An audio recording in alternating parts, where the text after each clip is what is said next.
9340. All three engines were hooked up to 69 100-ton open-top hoppers owned by both Southern Pacific and Rio Grande, all loaded with trona, a sand-like material often used in fertilizer and mined as a primary source of sodium carbonate. Unfortunately, things were already off to a bad start. First of all, the lead locomotive, 7551, which was the first locomotive on both Southern Pacific and Rio Grande to sport the Kodachrome livery of the failed merger between Southern Pacific and Santa Fe, was dead, and it couldn't start. The crew wasn't told why it died, nor if it was fixable, so they had to borrow an engine out of Mojave Yard to become the new leader. That engine was SD40T-2 8278. However, they kept the symbol as 7551 East, despite 7551 no longer being the leader anymore.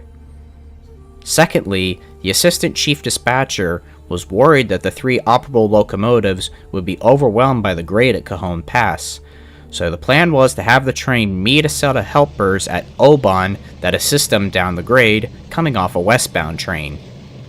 According to the paperwork, the train was to have 3 operable locomotives, later 2 more as rear helpers, 69 loads, 0 empties, and an estimated weight tonnage of 4,191 tons. It turned out to be a catastrophic miscalculation, but we'll get to that later.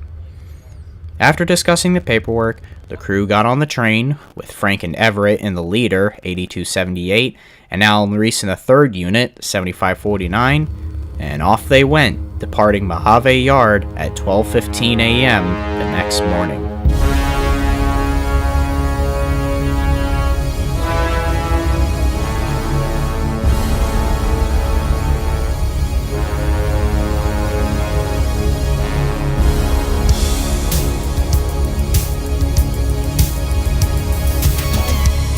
After reaching Oban, they were met by the westbound train, and the helpers from that train were soon taken off the westbound and hitched on to 7551 East Tail.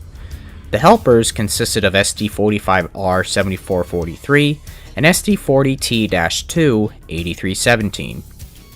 42-year-old Lawrence Hill was the engineer, and 57-year-old Robert Waterbury was the brakeman on the helpers.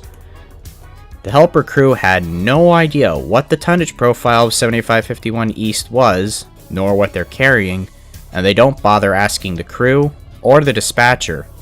All they knew was they were just helping the train up and down the Cajon Pass. Cajon Pass, while not the steepest grade in American railroading, as that title belongs to the Southern Railway-built Saluda grade in North Carolina, is still one of the most notorious stretches of mountain railroading in the United States.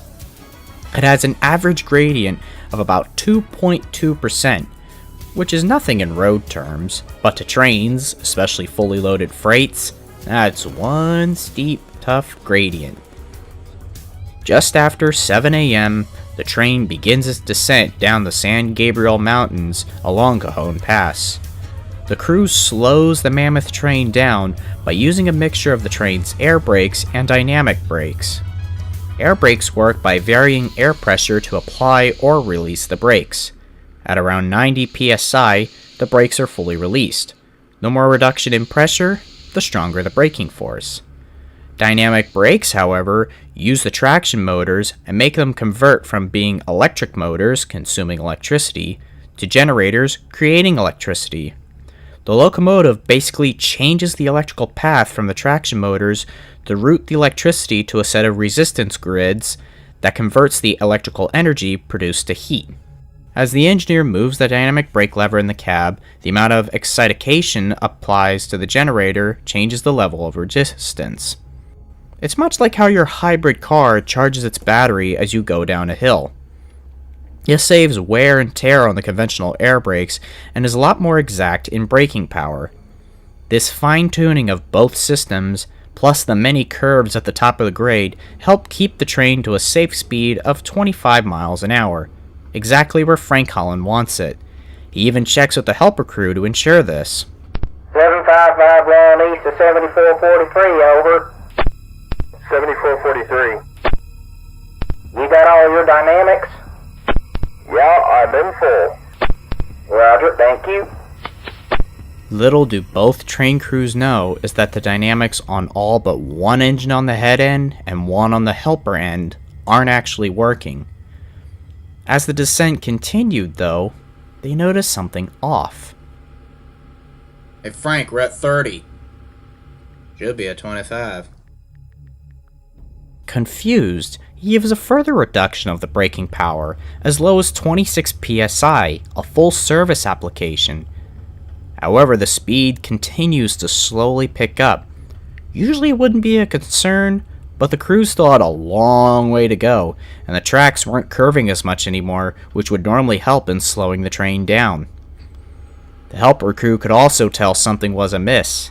Thinking the train was a runaway, the helper crew slams the brakes into emergency stop, also known as dumping the air, meaning 0 psi in the brake line, hence the term, which locks the brake shoes on the wheels as tight as possible. The train did try to slow down with a noticeable jolt, but seconds later, it was off to the races.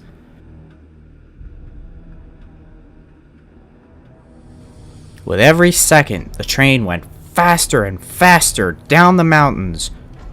Smoke began to pour from the wheels of the engines and the cars as the grade and weight of the train overwhelmed the brake shoes on the wheels, and they were quickly melting away, getting the wheels as hot as a furnace. Get on the phone! Tell them we got a runaway train! 7551 to West Colton. 7551 to West Colton. Colton. We have a slight problem. I don't think we can get this train stopped. We're coming out of dike. Mayday, mayday, West Colton, AGYM, Sergeant Dispatcher. We are doing 90 miles per hour. 90! Out of control. Won't be able to stop till we hit Colton. The speedometer stopped at 90 since that was as far as it could go, but clearly the train was going much faster, according to the black boxes, as high as 110 miles an hour. The train, however, would never reach West Colton, as at the bottom of the grade sits San Bernardino, with a decent-sized neighborhood at Duffy Street with houses right by the tracks. The speed limit there was about 35 miles an hour. The train was clearly going 3 times over that limit.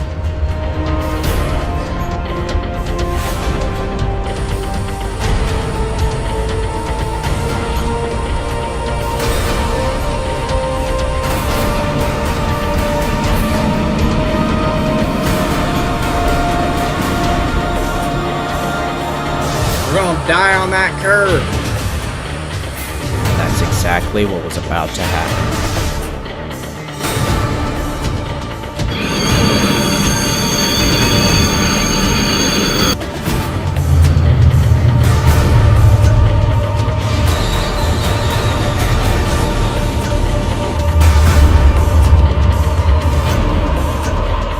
Hang on, here we go.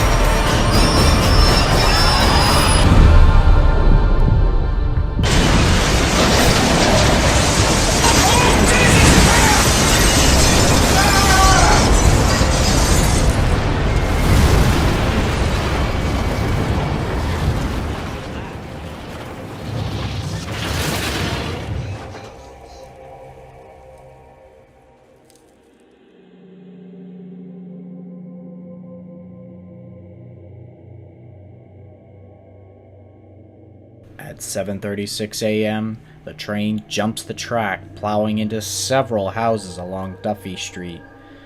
The head-end locomotives were nearly completely destroyed, with only their undercarriages being intact, and the hoppers being thrown all over the area like toys. The helpers remained upright and suffered minimal damage. The helper crew, who suffered minor injuries, desperately make calls for help, reporting the train being on the ground. The brakeman of the helpers also goes up to the head end to check the crew up there. Police officers patrolling nearby, as well as nearby eyewitnesses, ran to the scene of destruction, while also calling emergency services for all the help they can get. Amazingly, the engineer, Frank Holland crawls out of the crushed cab of lead locomotive 8278 and is helped down by locals. He was badly injured with several cracked ribs and a punctured lung, but he was lucky to still be alive. As for conductor Everett Crown and brakeman Alan Reese, both died being crushed to death in 8278 and 7549 respectively. Also, 2 children living in the houses smashed by the train were also killed, those being 10-year-old Jason Thomas and 7-year-old Tyson White. Rescuers worked all day and all night looking for survivors, and Southern California Gas Company employees who were nearby also helped by shutting the gas off to houses damaged or destroyed by the train wreckage, with thankfully no fires sparking from any of the houses. One local, Chris Shaw, was found entombed in what was once his mother's house and had spent nearly the whole day in a makeshift cocoon created by the wreckage until he was finally freed that night, being one of the last victims carried away alive. 7 houses were destroyed in the crash. The wreck killed 4 people and injured another 4 more.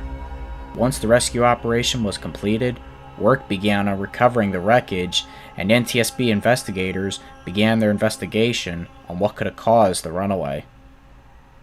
After the locomotives and cars were removed, construction vehicles were tasked with cleaning up all the spilled trona. But sadly, the dangers were far from over.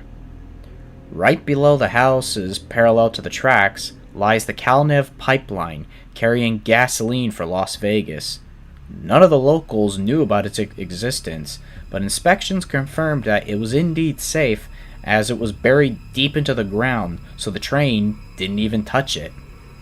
Mostly everyone felt safe about it for days, apart from a slight odor of gas in the air that was quickly dismissed. That is, until May 25th, 1989. On that morning, everything seemed normal, apart from the cleanup of Trona still ongoing, but a peculiar rain showers several homes. What's odd is, it's a clear sunny day, and that there's a very strange odor hanging in the air. And then, without warning, a spark. Then it happens.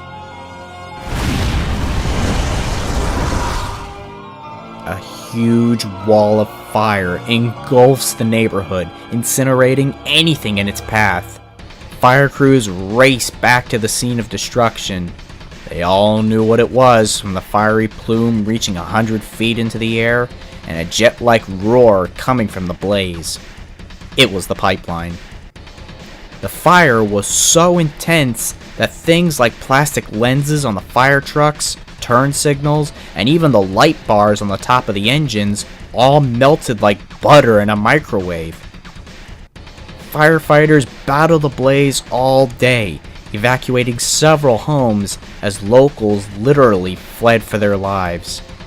To make matters worse, Kalnev can't shut the emergency valves off, which weren't even working in the first place even before the train derailed weeks before. 2 million liters of gasoline burned for several hours. But by the time the flames are finally extinguished, the damage was done. 2 people were fatally burned alive, with one victim only being identified by only their smoldering shoes being all that was left of their body. 3 more people are also injured, some with 3rd-degree burns. 11 houses and 21 cars were also destroyed. In total, 6 people died from both the train wreck and the fire, with 7 injured across both incidents.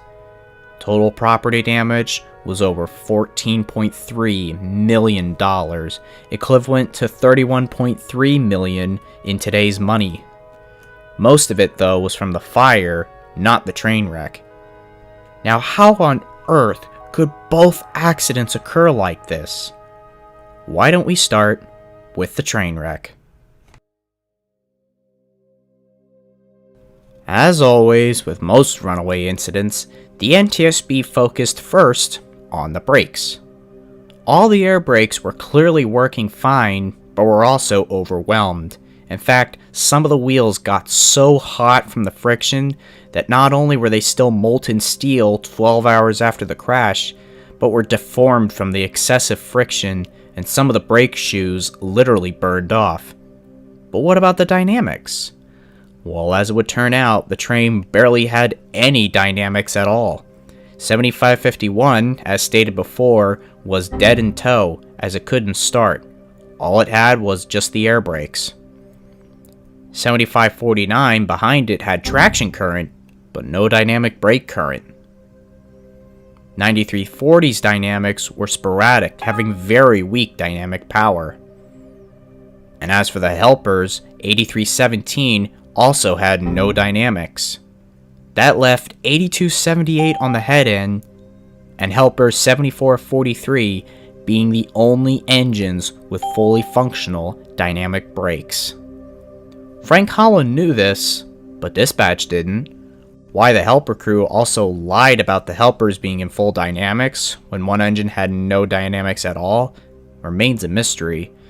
Perhaps because while the dynamics made their classic whine sound, the helper crew thought they were working as intended, when in reality, they were doing mostly bugger all.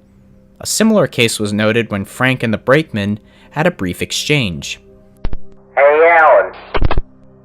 Yeah? What's your dynamics like? Oh, they're revving. However, even with the weight tonnage Frank was given, he figured he had enough power, even with his crippled engines. Little did he know that he was given the wrong weight. To answer why that was the case, we need to go back to May 6th, 1989, when the cars were being loaded at Lake Minerals, the company responsible for supplying the Trona. The company's superintendent drops the paperwork for the cars in the office of Thomas Blair, an order operator/clerk for Southern Pacific that had been working for 17 years. The paperwork, though, didn't have a weight filled in, a necessary factor to enter it in Southern Pacific's computer system, since Lake Minerals expected the cars to all weigh as much as they did when full, 100 tons each. Tom Blair, though, amazingly takes an educated guess on the car's weight based on dealing with the mineral before in other cases, especially considering Trona is lighter than coal, for example. He listed them to be about 60 tons each, compared to 100 tons if the car was full of something like coal, which gave a total estimated weight of 4,140 tons. In reality, it was over 6,900 tons. That's a 2,760 ton difference. No company's gonna ship cars 60% full and leave about 40% behind, right? The train was just clearly doomed the minute it hit the grade. And even if all the engines had functional dynamics, it would have been one hell of a bad journey down the mountain. Yet somehow, despite the acceleration, the train was only slowly accelerating, as the dynamics in the 8278 and 7443 plus 9340's weaker dynamics were just barely managing to hold the train back. That was the case until Lawrence Hill slammed the brakes into emergency stop. That automatically kills the dynamics on the engines. Now, under normal circumstances, it's a safety feature to keep the wheels from locking and slipping down the hill. But in this case, it boosted the acceleration and made it impossible to stop the train before the curve in San Bernardino. In short, the train had only two engines with functional dynamics, had the wrong weight tonnage given to the crew, and the grade overwhelmed the brakes, all leading up to the runaway. Moving on to the pipeline, when the section that burst was hoisted up, it had a classic outward breach known as a fish mouth, meaning the gas had burst under immense pressure. They also note scratches in the pipelines. Clearly, despite being marked with bright pegs, a backhoe or excavator or whatever construction vehicle scraped the pipeline without anybody noticing, damaging the pipe, weakening it, and eventually bursting open, igniting the whole neighborhood into a wall of fire. Inspections of the pipe were clearly not thorough enough during and after the cleanup, as there was immense pressure to get the isolated pipeline back open again after the derailment due to rich snobs in Las Vegas claiming they had cars worth more than the houses of San Bernardino. What a sad, selfish, disgusting, strange world we live in, eh? Friggin' gamblers. After the accident, numerous lawsuits were slammed against CalNev and Southern Pacific by the victims and their families, with most being settled out of court. Little comfort for those who lived through such ordeals. The NTSB also reversed its mandate that dynamic brakes be disabled during an emergency application. Now, the rule is not only should all engines have functioning dynamics unless dead in tow, but should also remain engaged during an emergency application. After all, getting all the braking power you can get in an emergency stop, both dynamic and air, can make a difference. Also, when weighing loaded cars without the exact tonnage, all should be treated as if they're fully loaded, no matter the cargo. For example, if a 100-ton coal car had a random amount of gravel in it, it's automatically assumed to weigh 100 tons. Most railroads now use electronic scales to weigh cars to their exact tonnage. 3.8 miles per hour. A very slow, tedious process, often done at 5 miles an hour, but it's obviously done to prevent such a terrible runaway from ever happening again. Also nowadays, helper crews are trained to not only make sure their engines have fully functional dynamics in all their engines, but to also ask the train they're helping whenever necessary what their tonnage profile is, and to make them aware of anything from articulated car sets, sensitive loads, and of course, what kind of power they sport. What's your layout going to be then, W9? 43 loads, 166 empties, 12,878 feet. Marker is 74525, over. Okay, no link today. Walk those up conventional. Do you have anything articulated? Roger, 1 articulated. How many engines you guys got today? Still on the head end. Alright. As for all the equipment involved, all the locomotives on the head end were destroyed, with their remains being scrapped on site and usable parts being donated to Precision National. Both helper units were repaired and returned to service with Southern Pacific. 8317 was sold to Precision National, then got sold again to Helm Leasing for continued service. It was scrapped by 2013. 7443 was eventually retired by Union Pacific on March 17, 2000, and sold to the National Railway Equipment Company, who rebuilt it with 5-foot 6-inch gauge trucks, reclassified as an SD40-3MP, and sold to Amores Logistica in Brazil, now numbered as 5313. It is still in service as of 2020. All 69 100-ton hoppers were also scrapped on site. Frank Holland, the engineer of 7551 East, continued his work on the railroad until retiring around 2017. He never went over the Cajon Pass ever again, as psychologically, he just couldn't take it. Tom Blair was never charged for this miscalculation, and also eventually retired from railroading in February 2008. It's often said the runaway at Cajon was one of the major nails in the coffin for Southern Pacific, who were already weakened by the failed SPSF merger and competition between Burlington Northern and Union Pacific.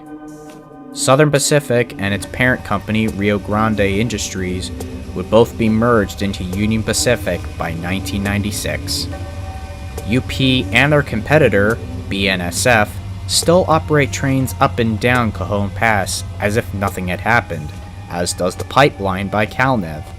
Efforts to shut down the pipeline weren't successful. Many families, though, had moved away, and the houses that bordered the tracks were mostly never rebuilt, leaving an ugly scar of land behind. There's also no monument here to honor the dead train crew members, nor the locals that died in both the runaway and the pipeline fire. Unfortunately, the runaway in 1989 wouldn't be the last time a train would run away down the grade, as 2 more runaway accidents would occur on the grade, one in 1994 and another in 1996. However, these are different stories. Hello everyone, Thunderbolt 1000 Siren Productions here. Hope you enjoyed this remaster of the 1989 Cajon Pass Runaway. The original one was just awful and not as informative. Will I remaster the 1994 and 1996 ones too? Likely not, but who knows. Before you click off this video to watch something else, let me quickly let you guys know I will be away on holiday between June 13th to June 21st of 2023, meaning there will be very little to no content on this channel for quite some time. That's because I'll be in Italy with my family since one of my cousins that lives up there is getting married. We'll also be sightseeing in the old country too. I'll see if I can catch some trains while I'm up there, but if you want to keep up on my adventures outside of YouTube, check out my Instagram, Facebook, and even my Turd Talk. Yes, I joined that dark side. Don't judge. Anyway, thanks for watching. We'll see you next time. Ciao.